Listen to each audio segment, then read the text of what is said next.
Okay, we were talking about the development of the Athenian Empire, changing from the original character of the Delian League.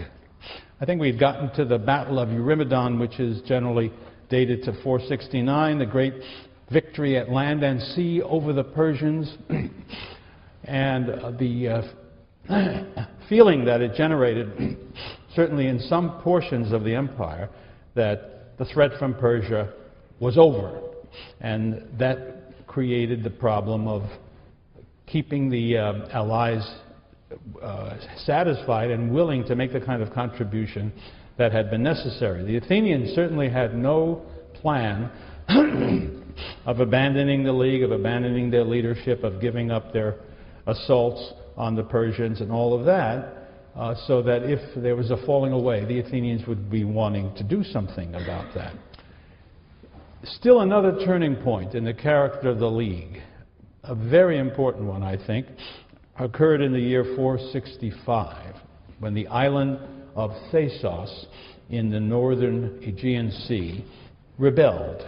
And this time, the quarrel was not about doing the duty that the members of the League had to do. It was not about something that was an issue, not wanting to take part in campaigns, not wanting to make payments. No, nothing like that. There was a quarrel between the Athenians and the Thasians about some mines that were worked on the land opposite Thasos, gold and silver, very rich precious metal sources for the ancient Greek world, of which there were not many, located on Mount Pangaean on the mainland opposite Thasos. Both states claimed those mines, and it was a quarrel that was really just about money. There was also a trading post up there that both sides claimed to have. The Athenians had established a colony at a place on the Strymon River up in that region called Enea Hodoi, the 9 roads, which would later, when the Athenians established it as a colony, would be called Amphipolis. All of that led to, and the Thasians didn't like that. The Athenians were moving into their sphere of influence and giving them trouble. So Thasos, as a consequence of all of these quarrels, rebelled. And it was a very difficult siege that the Athenians had to employ. Thasos is a relatively big island. The Thasians were a pretty tough group to put down, and the siege, actually, the war between Athens and Thasos, actually took something like 2 years, which is quite a long stretch for any Greek combat, and certainly had not been typical of what the Athenians had been able to do against other rebellions. When the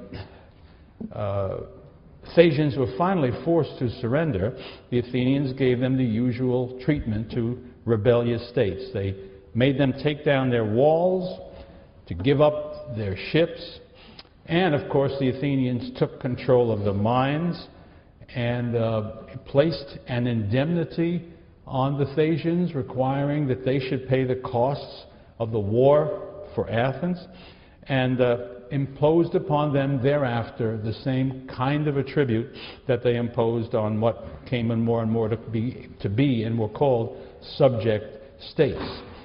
Well, that wasn't the first time such a thing had happened to one of the members of the League, but what made it different was that the quarrel was not over anything that had to do with the League. It could easily be seen, and certainly was, a way in which the Athenians used the forces and the funds of the League to achieve strictly Athenian advantages. After all, there was no way that the League benefited from having either Athens or Thasos exploit those mines. It was not an issue for the League at all, and yet the Athenians had taken their position as leaders of the League to gain that advantage. And that's, I think, a very important turning point. We shall see that it was in the course of that siege of Thasos, important events were happening back on the mainland of Greece, which would change the nature of things too.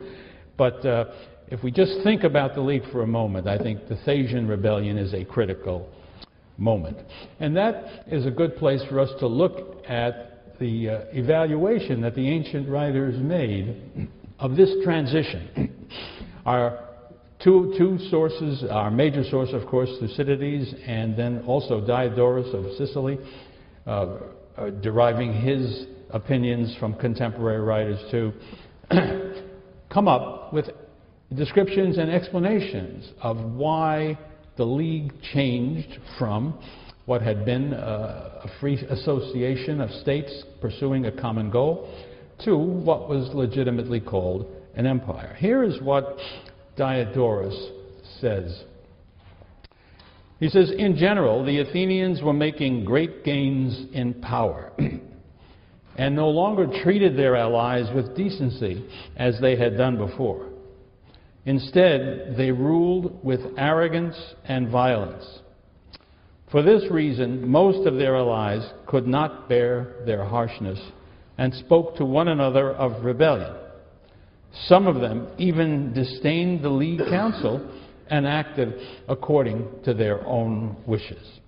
So, did Diodorus depicts a combined situation of which there are thoughts of defection and actual defections from Athens, and blames this on the behavior of the Athenians, of a kind of a tyrannical sort. Here's what Thucydides says. Now, while there were other causes of revolts, the principal ones were the failures in bringing in the tribute or their quota of ships, and in some cases, refusal of military service.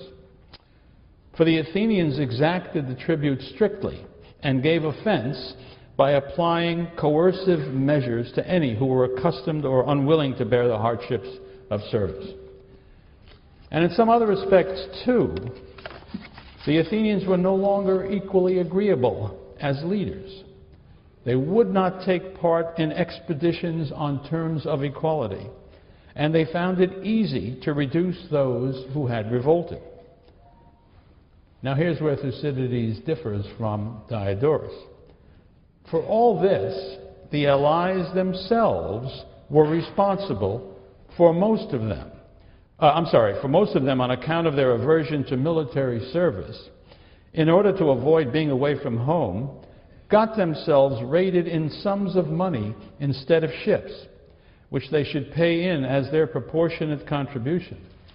And consequently, the fleet of the Athenians was increased by the funds which they contributed, while they themselves, whenever they revolted, entered on the war without preparation and without experience. So Thucydides certainly agrees with what Diodorus says about the high-handed manner in which the Athenians had become accustomed to behave and the offense they gave to their allies. But he points out that the allies had gotten themselves into that fix because many of them, and this is an element Diodorus doesn't mention, voluntarily said, okay, look, we're not going to do this service anymore. Instead of going, supplying ships, manning them, doing the service ourselves, we will pay the equivalent sum into the League treasury. And when they did so, the Athenians took that money and used it to pay for Athenian ships with Athenian rowers, so that as the League forces grew smaller, the Athenian navy grew bigger. And so Thucydides says it's their own fault. In some cases it was not, but certainly in many a case it was. I think we should not think of Diodorus and Thucydides as contradicting each other. They really are complementary. They're both telling the same story, but emphasizing a different perspective. That one looked at it from the Athenian point of view, one from the Allied point of view. But they certainly are telling it as it was. And if we look ahead toward the end of the 5th century, by the time we get to the Peloponnesian War, of all the 150 or more states that were members of the original Delian League, only 3 still had a navy and real autonomy by the time the war broke out. 3 great islands off the coast of Asia Minor, Lesbos, Chios, and Samos were those states. And sorry, I should have said 2, because by 439, Samos lost its independence. So there were only 2 states in that category. Looking ahead, that's what will happen. That's what will be the end of the Delian League. It will be the Athenian Empire in every respect. Now, while this development was taking place, we need to take a look at what was happening back in the Greek world on the mainland, and chiefly, I think we should focus on Athens for this at this time.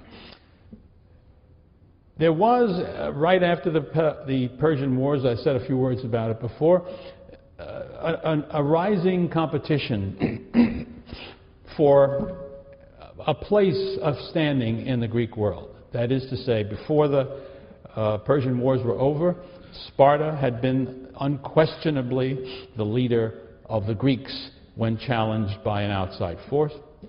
After the war, Themistocles, you recall, and obviously with the Athenians at his back, asserted at the very least equality with the Spartans, and certainly independence of any position following the Spartans or any grant of leadership to the Spartans.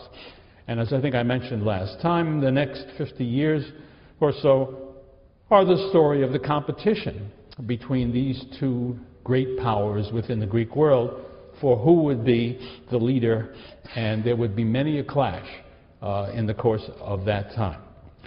In Athens, the remarkable thing is, if you look at the internal development of Athens, I think you would have said in 479, Themistocles is bound to rise to the top and become the dominant politician in Athens because of his extraordinary role in bringing victory to the Greeks.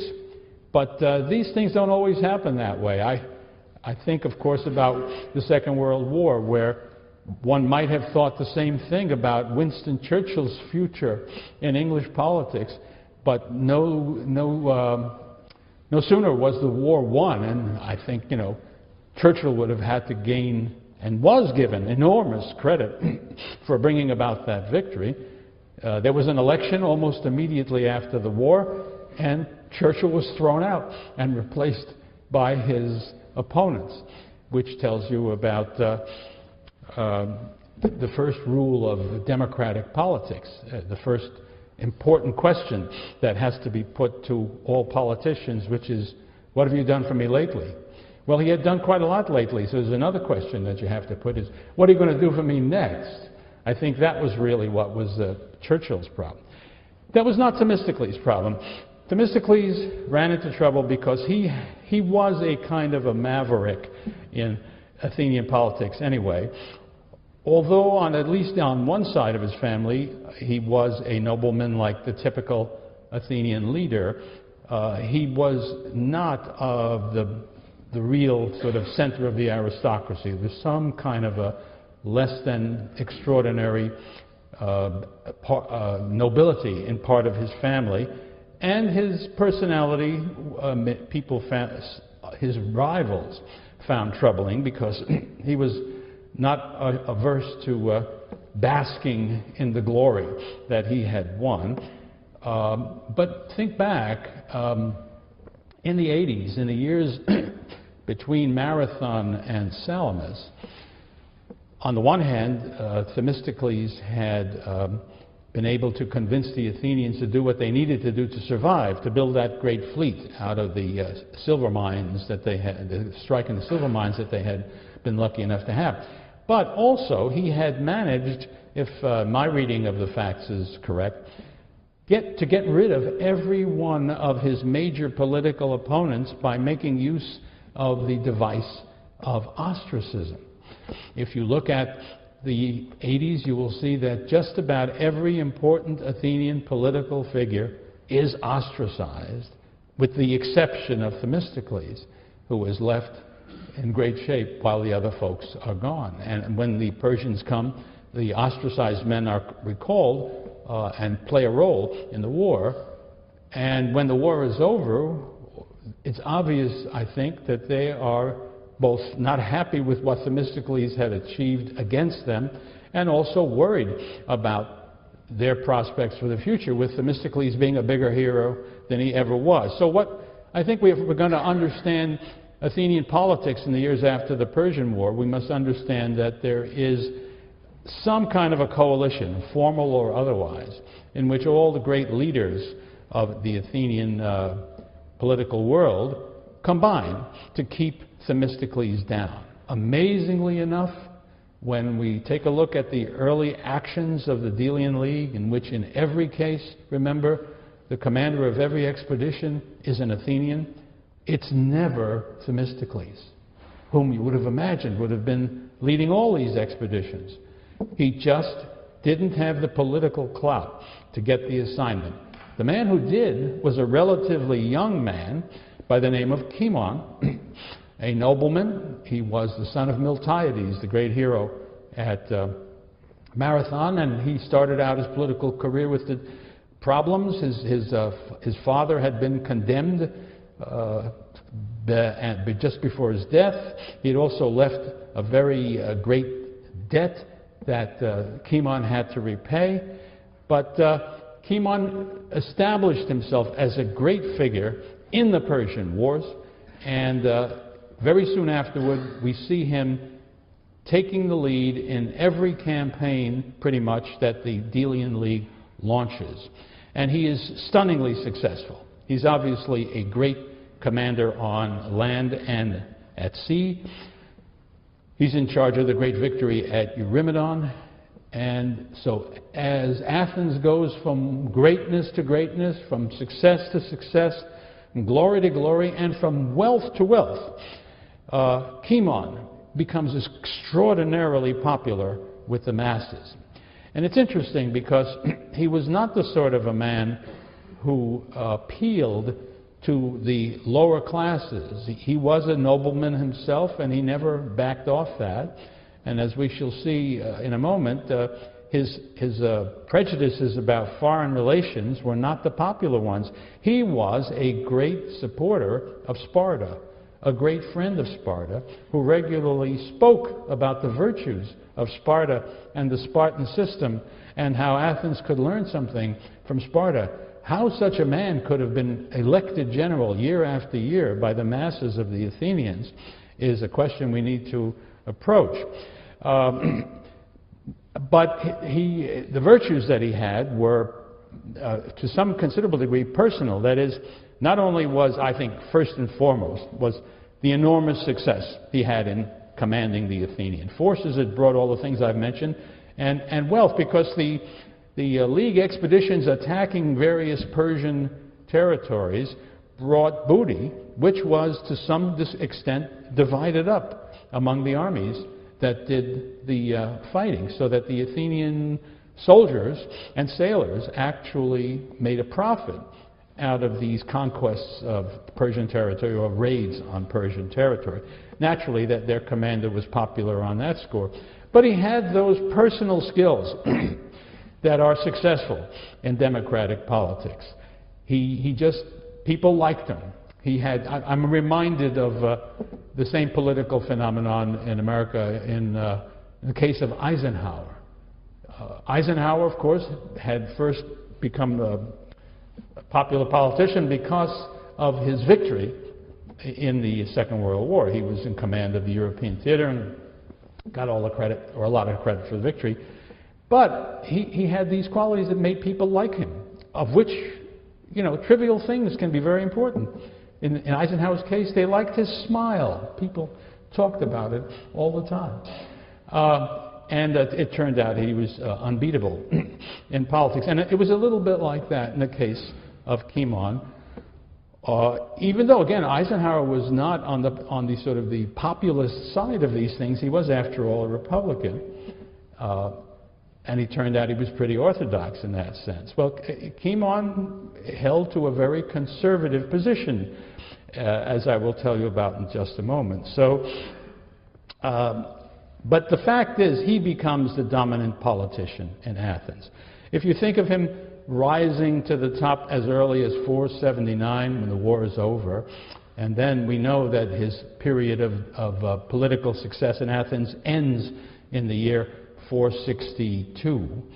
That's a 17-year stretch, which is a very, very long time for a politician to continue to be the leading figure in the state in Athens. Remember, an Athenian general, and it turns out that the development of the Athenian democracy was that it was the generals who came to be the leading figures politically in the state, and the generals have to be elected every year. So think about how consistently you have to be popular with the masses in order to achieve the leadership that Cimon did. His pro-Spartan foreign policy, I think, is a very critical part of the tale. And I think things would have been very, very different if Themistocles had been the dominant politician, because it was clear that from what he'd already done and what he will do later, that he was anti-Spartan and urging Athenian independence from Sparta and really hostility between the two sides. Cimon, to the contrary, he was the official representative of Sparta in Athens. He had long family associations with them. He went around explaining, as I said, the virtues of the Spartans and how good it would be for Athens to emulate some of them. But more important than that, he was always in favor of a policy that had Athens and Sparta allies together, equals, as they had been, in his mind, in the Great Persian War, when fundamentally the Spartans had led and won the great victory on land at Plataea. The Athenians had led and won the victory at Salamis at sea, and the two states collaborated, cooperated, and that's how the Greeks were freed from the Persian menace, and that's how Greece would prosper and be safe in the future. And it worked. Some part of the fact that the Spartans did not object to the developments in the Aegean and across the Aegean, in which Athens moved from being merely the leader of a coalition to becoming an imperial power, stronger every day. The Spartans didn't do a thing about it in those early years. Why not? I think a major reason was because Cimon was the dominant figure in Athens. They trusted Cimon. They knew that so long as he was in that position, he would not be a menace to Sparta, and that they could indeed live side by side in this way. It was a stretch of time, 15, 17, something like that, years, which was peaceful, and as I say, probably would not have been without the phenomenon of the internal developments in Athens itself. Cimon also, and his control of Athenian affairs by virtue of his personal standing and his persuasive abilities are also surprising. Marathon was a victory for hoplites. It was the farmers, the middling group, and those above them that had won that battle. But Salamis was a victory for the poor in Athens, because that vast fleet was rowed by poor Athenians. And now they had the glory for the victory, and of course after the war, when the fleet became the basis of Athenian strength and glory, it was the common man who was, and the poorest of the Athenians, who was involved in achieving that desirable status. So you would have thought, and if Themistocles had been in control, I'm sure you would have been right, that there would be a movement towards greater democratization of the state. Remember, where we are before the wars begin is Cleisthenic democracy, which is pretty much a hoplite democracy, and which excludes the poor from many of the activities of the state. Cimon ran against that.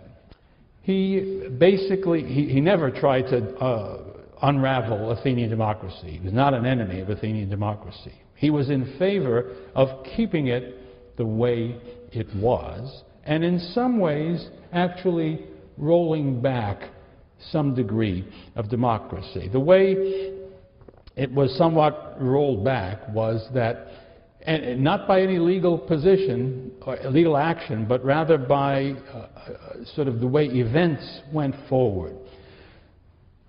Aristotle in the Constitution of the Athenians describes the stretch of time that I'm talking about 479 to 462, as the period of the Areopagite constitution.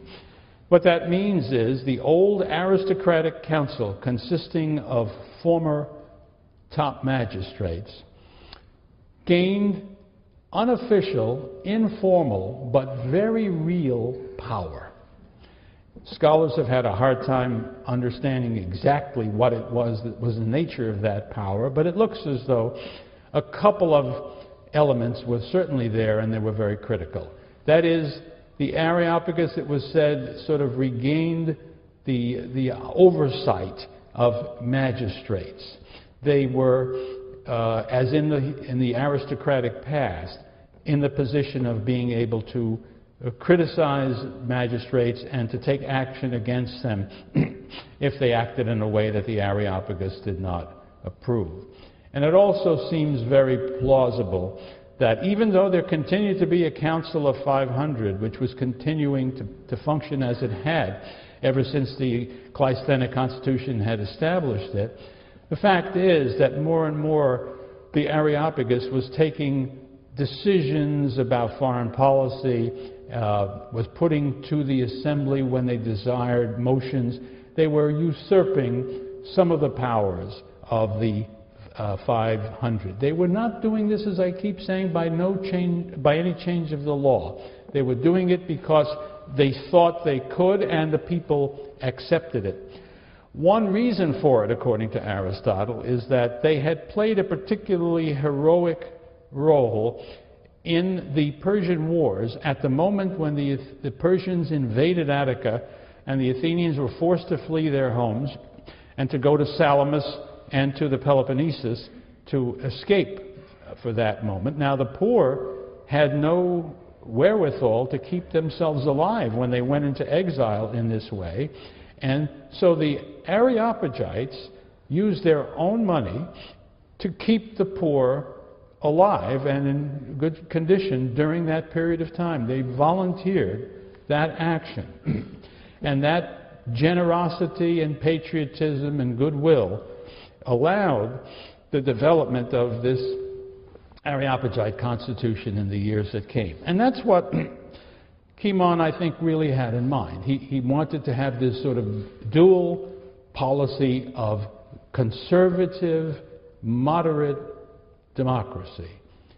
Conservative in that it did not take any recognition of the changing circumstances that would have given the poor a better claim to political power, and also conservative in the sense that it was not going to challenge the dualism of Greek international relations as it had emerged from the Persian War. And that's the policy that Athens followed with tremendous success during the career of Cimon while he was at the head of affairs. Remember, I keep saying he's at the head of affairs and he's running things, but remember, he's just one of 10 generals who is elected every year. So all of his influence, I was going to say his power, but it's better to speak of his influence, because it's all unofficial. He is able to have these things happen because people do what he urges them to do when they don't need to. There's no compulsion necessary. He is the one who sets the tone, and they follow him. Centuries later, when Augustus becomes the boss of the Roman world, his own statement of the situation, put the way he wanted people to think about it, was that he was foremost not in power, potestas is the Latin word, but rather in terms of his influence. He wanted to say it was not a tyranny, it was not a monarchy, it was a republic, as it had always been, and I, Augustus, as the leading citizen in the eyes of my fellow Romans, am able to persuade them to do these things, not because they have to, but because they want to. Well, that was his story, and it wasn't true, because he had a great big army at his back, and if you wanted to move him out of anything, you would just have to get yourself killed. This was not the situation with Cimon. Cimon could have made that speech, and it would have been true. So, all that cruises along until we get to the Thasian rebellion. Cimon is in charge of that expedition, and it proves to be a much tougher problem than any that he has had to face before. The war extends for a long time. There's no success. There's expense and no payoff. And of course, there's some question as to the legitimacy and decency of what is going on here. So the enemies of of Cimon, in a moment I'll tell you about them, take advantage of the discontent that the Thasian rebellion is causing to launch an attack on Cimon politically for the first time in anybody's memory. The opponents, these enemies of Cimon, are, in the first instance, a man called Ephialtes, and very soon it becomes clear that he has, as a kind of a lieutenant, a younger man who is important but subordinate to Ephialtes. That young man is Pericles, the son of Xanthippus, the great Persian war hero.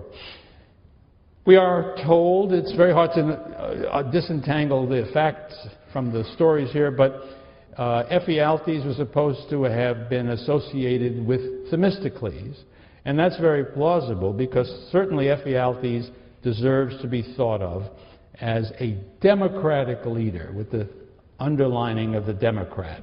He is clearly attempting to make a change in the Constitution, and de facto at the very least, which would allow the naval crowd, the poor people of Athens who row in the fleets, to have more political power and opportunity. And he is also very strongly anti-Spartan, so that he is opposed to both halves of the Cimonian approach to things, and he works at trying to undermine and to defeat Cimon. They had no luck at all until Thasos, and then they bring charges against Cimon. You know, he hadn't done anything wrong. All he had done was not win the war very quickly.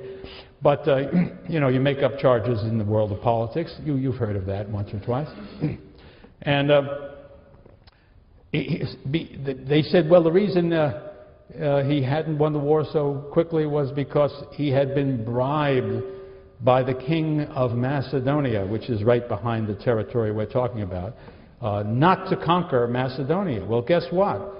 He wasn't under orders to conquer Macedonia. He had no plan to conquer Macedonia. Didn't need to be bribed not to conquer Macedonia. On top of which, it was pretty hard to bribe Cimon, because although he had started out poor from his father's debts, he was now an enormously rich guy because of the booty which he had legitimately acquired in his role as commander of those expeditions. Everybody knew he was incredibly rich, and he was very generous with his riches and gave it away in all sorts of ways. You know, if you want to say that a Rockefeller is a no-good, low-down polecat, that's fine. But if you want to say he's being bribed with money, all you're going to do is get laughter out of something like that. And in some way, that is the situation with Cimon. A trial is nonetheless launched against Cimon. The complainant is Pericles, this young up-and-coming democratic politician who makes the case against Cimon. He loses. Of course he loses.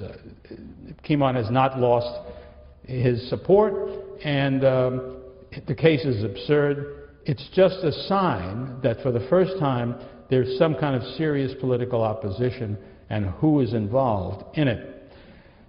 Even before that trial, Ephialtes had tried another technique by attacking the Areopagus through attacks on particular Areopagites. If you don't have any success in the general political arena, one device that is as old as the hills and as new as yesterday is you try to discredit individuals in the regime that you're trying to unseat. And so various charges were brought against particular Areopagites. They might have had merit, they might not. The goal was to discredit the Areopagus as a whole. Again, did not succeed in the years that I am talking about. These are just the signs of what we're talking about. Which takes us to the years just after the putting down of the Thasian rebellion. There's an enormous argument among scholars that never will go away about just what is the date of the terrible earthquake that hit the Peloponnesus in whatever time. The most common opinion is that it was around 464, and that appeals to me too.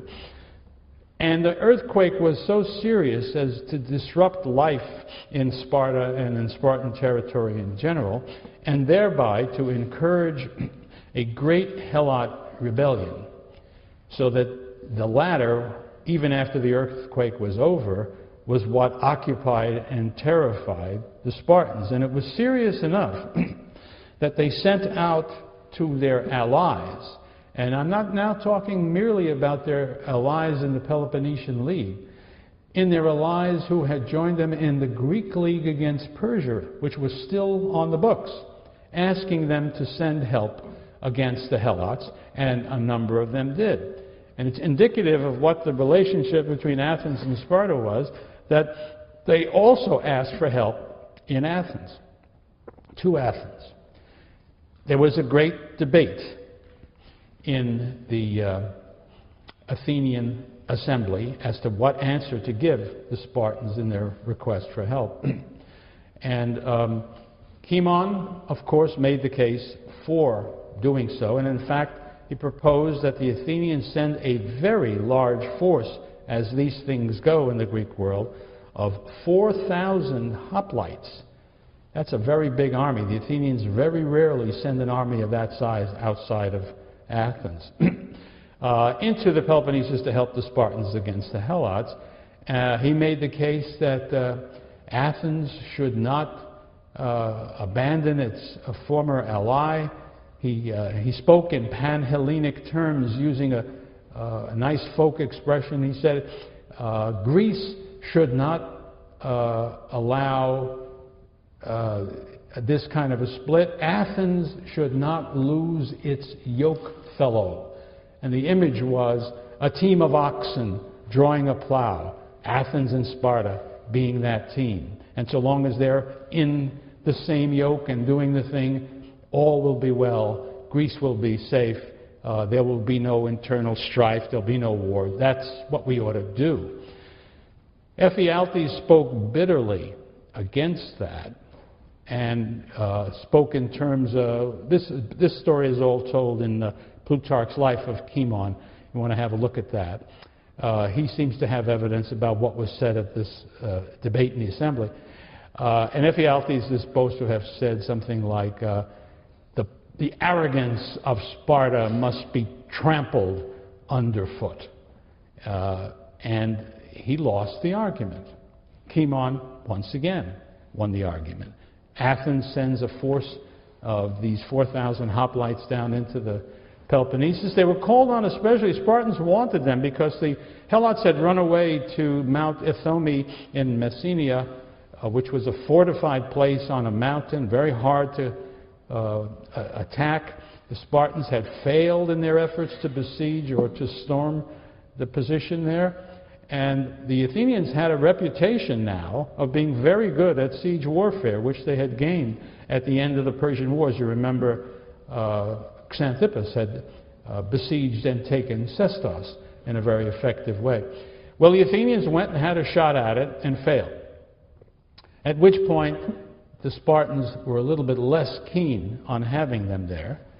And then, very soon after that, the Athenians the Spartans went to the Athenians and said, "Thank you very much for your contribution. We have no further need of your services. Have a nice trip home." Instead of being very grateful and happy that they didn't have to fight anymore, the Athenians were insulted. None of the other allies was asked to leave. None of the others were gone. The Athenians were clearly had been sent away not out of friendly reasons. And Thucydides tells us what was on the mind of the Spartans who made these decisions. They had developed a fear of the Athenian soldiers who were in the Peloponnesus. They, typically Spartans don't get to see or know anybody else. The only time they ever get to see foreigners is if they happen to be fighting side by side briefly. But now you can imagine the scene where these ordinary, everyday Athenians, having been born and raised in a democracy where there is absolute freedom and freedom of speech, and where their style of life is not bad by Greek standards. And you can imagine inviting these Athenian soldiers in for a meal and feeding them a Spartan meal, black soup, and the Athenians saying, "This is what you give the Helots, right? You're not going to eat that stuff, right?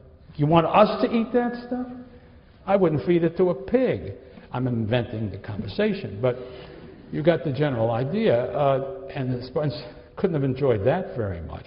And then as they looked around and saw what kind of a state this was, in which there were all these enslaved people, these vast numbers of enslaved people, not the kind of slaves they knew about, the ones who you had like a handyman who assisted you on the farm, the vast numbers of them doing all the work while the Spartans didn't do any. And then they saw that business was run by a small group of people, that the average Spartan soldier had nothing to say about what was going on. And then being Athenians, they no doubt said something about that. And Thucydides says the Spartans became fearful that they would in fact help the Helots in a rebellion against the Spartans, and that in general the Spartans feared their revolutionary spirit. And it was on that ground that they sent them away. In any case, there was no doubt in the minds of the Athenians they had been sent away not in an honorable way in which friends treat friends, but they had been dismissed. And when they came home, they were furious that they had gone in the first place, angry with Cimon for sending them and for, of course, his pro-Spartan position in general. And in the spring of 461 is it? Maybe I think it's 461. They ostracized Cimon, and off he went. That was the sort of the deadly stroke in what was now could fairly be called a political revolution in Athens. It was not brought about by force. It was brought about in a constitutional way. But it nonetheless put an end to a whole stretch of time in which the state was run in a certain way and brought about new kinds of a new development, let us say, development towards a fuller democracy, but its immediate consequences were a complete breach with Sparta. The Athenians renounced their old alliance made in the Hellenic League in 481. That was over. They turned around and made alliances with Argos, Sparta's bitter Peloponnesian enemy. They made an alliance with the people in the north, the Thessalians, who were famous for their cavalry. The implication of that being that the Athenians had warlike intentions against the Spartans, signing up, first of all, with their most famous local enemy, and then signing up for the opportunity to have a cavalry to use as well. And indeed, as we will see, it did lead very soon to a war between Athens and Sparta, and the two sets of allies in what modern historians call the First Peloponnesian War. But Before we get to that, I think we want to attend to the great changes in Athens internally that were brought about by this great revolution. I think first thing we need to do is to dispose of Ephialtes, which is what his enemies did almost immediately. He was murdered. Somebody came and stuck a knife in him. It's very interesting. This is the only political assassination that we know of in the entire history of the Athenian democracy. When you think of how few were the methods for protecting anybody in the Athenian state, it really is a remarkable thing. And sometimes I think when you look back at the history of the United States and the number of presidents who have either been killed or shot at, attempts made to kill them, it's quite extraordinary that the Athenians, this is the only case we know. Nobody knows to this day who committed it. There were various rumors, of which one is obviously inspired by political considerations and hard to believe. Claims that Pericles killed him in order to clear the way for his own leadership of the Democratic faction. I don't think we need to take that seriously, but that was one of the charges. More likely, the murder was brought about by disgruntled Chaemonians, disgruntled conservatives, disgruntled aristocrats, people who were very angry at the turn of events that had changed everything in Athens. But if we look at the situation in Athens in 461, 460, and so on, we are seeing a movement towards a democratic, I don't want to say revolution, I suppose, but a rapid movement to make the city of Athens more democratic than it ever had been. And I'd like to turn next to the story of what that full-blown Athenian democracy was like and how it worked. Let me just remind you that in the decade before 500, if we go back to the Cleisthenic world, the Greeks who lived in the city-state called Athens established the world's first democratic constitution. But this new kind of government was carried to its classical stage by the reforms of Pericles a half a century later in these years between 460 and 450 is really when most of the action took place. And it was in the Athens shaped by Pericles that the greatest achievements of the Greek world took place. We should remember that the rest of the world continued to be characterized by monarchical, rigidly hierarchical command societies, while in Athens, democracy was carried as far as it would go before modern times. Perhaps, if you look at it in a certain way, further than at any other place and time.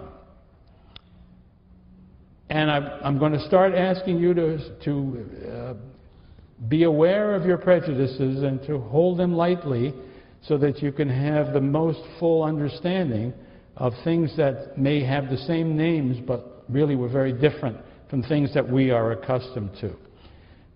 One thing that's worth pointing out right away was Athenian democracy, the access to the political process, was limited in Athens to adult males of native parentage. Athenian citizenship granted full and active participation in every decision of the state without regard to the wealth or the class of the citizen. In the 450s, under Pericles' leadership, the Athenian Assembly passed a series of laws that went far towards establishing a constitution that was as thoroughly democratic as the world has ever seen.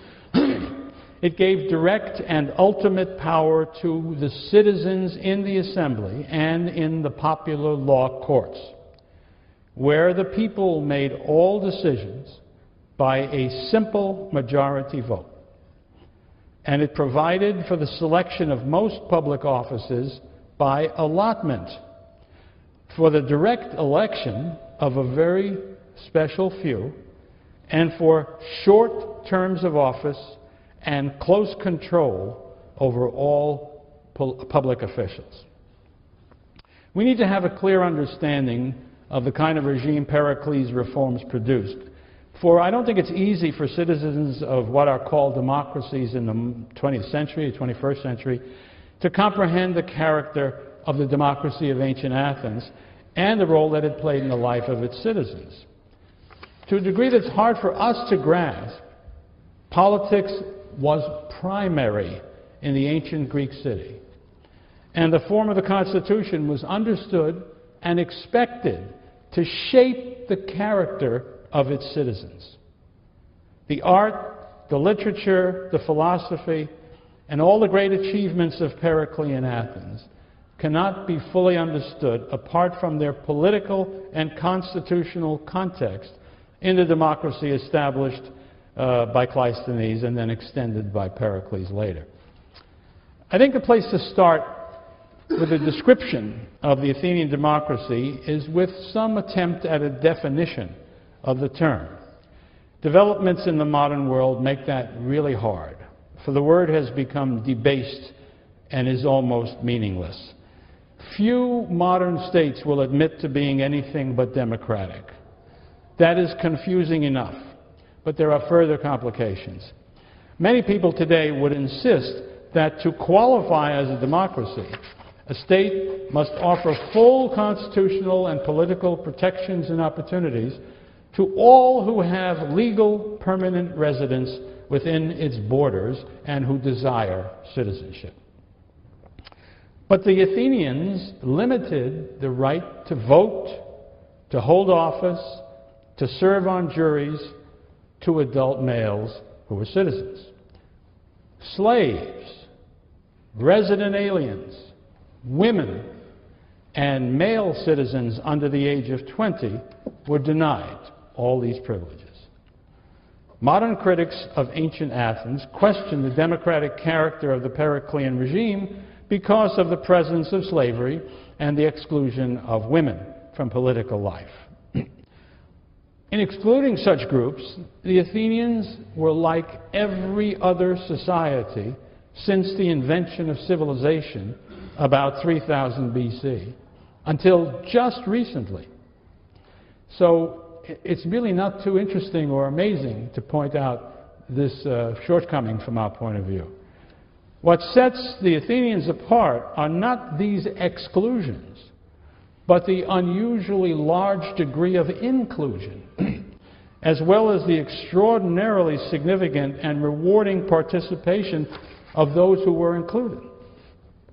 It's useful to remember that what has been called the Jacksonian democracy in the United States coexisted with slavery in its fullest moments. That women were everywhere denied the right to vote until the 20th century, and that we continue to limit political participation to those of a specified age. To deny the title of democracy to Periclean Athens because of those excluded would be to employ a parochial and anachronistic set of criteria that produce paradoxical results. Certainly, no contemporary Greek doubted that Athens was a democracy. The only argument was whether a democracy was good or bad, which is almost an unthinkable question to put in our own time. But to look at it from the other end, the Athenians would have been astonished at the claim of modern states to that title, even such states as the United States and Great Britain. For to them, an essential feature of democracy was the direct and full sovereignty of the majority of citizens. Government by elected representatives, checks and balances, separation of powers, appointment to important offices, unelected bureaucracies, judicial life tenure, terms for elective office of more than 1 year. All of these would have seemed clear and deadly enemies of what reasonable people might understand by democracy. So these differences between ancient and modern ideas require a brief examination of how the Athenian democracy worked if we are to shed our prejudices and grasp the character of a form of government that is as rare as any in the history of the world, and that probably never existed in anything like the same form after the end of Athenian autonomy. So I like to use a helpful, if anachronistic, advice by considering the three familiar branches into which we divide government: legislative, executive, and judiciary. At the heart of what we would call the legislative branch of the Athenian democracy was the assembly. Their word was ecclesia. It was open to all the adult male citizens of Athens. During Pericles' lifetime, these may have been 40,000, possibly as many as 50,000 men. Now, most Athenians lived many miles from the city. Few owned horses, so attendance required a very long walk to town. So, as a result, the number taking part normally was well short of that. It was probably from 5,000 to 6,000 people. One reason for saying that is that there was a quorum for some actions that you had to have at least 6,000 votes. On the one hand, that tells us, I think, that there were probably more than that who attended the assembly. You wouldn't make a quorum being everybody who ever attended the place. But on the other hand, it suggests that there were many assemblies with fewer than 6,000 votes. The meetings took place outside on a hill called the Pnyx, not far from the Acropolis and overlooking the Agora. Citizens sat on the earth of this sharply sloping hill, and the speakers stood on a low platform. It was not easy for them to make themselves heard. You can imagine it's an outdoor place. They don't have microphones. The great 4th century orators are said to have practiced, well, Demosthenes, the greatest of them, is said to have practiced speaking at the seashore over the crashing surf to make his voice strong enough to be heard on the Pnyx. A good, loud voice was really a terrific asset for an Athenian politician. We get some idea of the opening of these meetings from a comic version that is given to us in Aristophanes' comedy Acarnanians, performed in the year 425. The speaker is a typical Aristophanic comic hero, an old-fashioned farmer from the backwoods who complains about the war. The war is now about 6 years old, because it keeps him in Athens, away from his farm in the country. I quote now from the Aristophanic passage. "It is the day of an assembly," he says. By the way, he's sitting there all by himself on the Pnyx. Nobody has come yet, and there he is complaining. "It is the day of an assembly and already morning, but the Pnyx is deserted. They are chattering in the Agora, dodging the rope dripping with red dye." That's a reference to the fact that the Athenians were always slow to come from the marketplace, the Agora, the city center, and make it up the hill to the Pnyx, because they were so busy talking that they just wouldn't get going. So the officials had some guys carrying a rope dipped in red dye. They circled the Agora, and they kept closing the circle until everybody was out. You would be running away from them in the first place because you wouldn't want to get your coat full of red dye. And so that's what he's referring to. He said, "Even the presidents of the assembly have not arrived. They will be late. And when they finally come, they will push and fight each other for a seat in the front row, streaming down all together. You can't imagine how. But they will say nothing about making peace. Oh, my Athens, I am always the first to make the return voyage to the assembly and take my seat. And since I am alone, I groan, I yawn, I stretch my legs, I fart. I don't know what to do. I write. I pull out my loose hairs.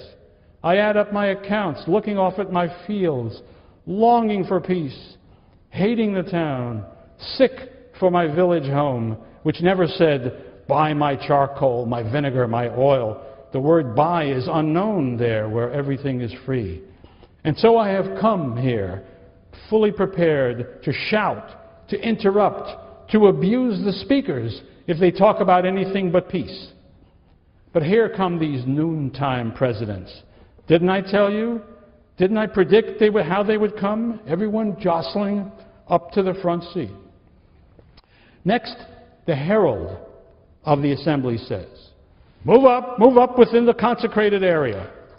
And then he recites the formula that regularly begins debate in the assembly. He simply says, who wishes to speak? At which somebody raises a hand and the game gets started. Okay, that's the comic version, but the real meetings on the Pnyx were rarely comic. They dealt with serious questions. The assembly had 4 fixed meetings in each of the 10 periods into which the official year was divided, and also special additional meetings were called for when necessary. Topics included the approval or disapproval of treaties, making declarations of war, assigning generals to campaigns, deciding what forces and resources they should command, confirming officials or removing them from office, deciding whether or not to hold an ostracism, questions concerning religion, questions of inheritance, in fact, anything else that anybody wanted to bring up in the assembly.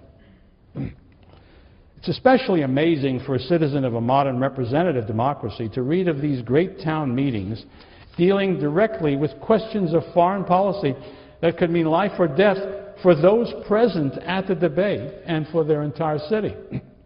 To get some idea of the distance between ancient and modern democracy, we need only to consider how an emergency, say the seizure of an American embassy, would be dealt with today in the United States.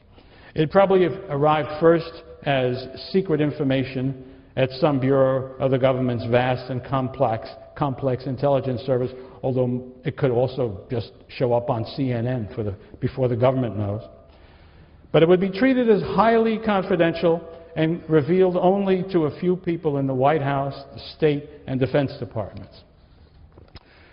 Policy would be discussed in a small, closed group, and the decision made by one man, ultimately, the President of the United States. And if there were no leaks, a big if, people would hear of it only when the die had been cast. A model for this, those of my vintage, was the Cuban Missile Crisis, which was kept as a great secret. In those days, the press actually would keep secrets in behalf of the national security. Can you imagine such an old-fashioned approach? And then they had been kicking it around for a week when the President got on television and told us what the menace was and what he was doing about it.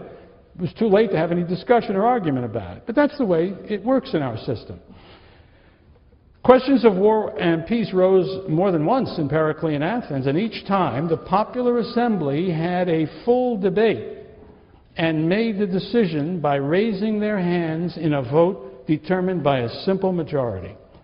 I don't think there's any stronger evidence of the full and final sovereignty of the Athenian people on the most important questions than the fact that that is the way they made those decisions. An assembly of thousands, of course, could not do its business without help.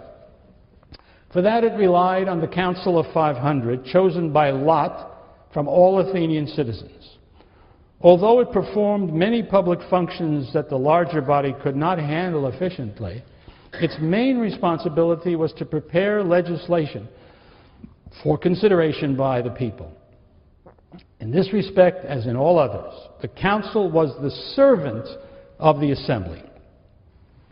The assembly could vote down a bill drafted by the council. They could change it on the floor. They could send it back with instructions for redrafting, or they could replace it with an entirely different bill.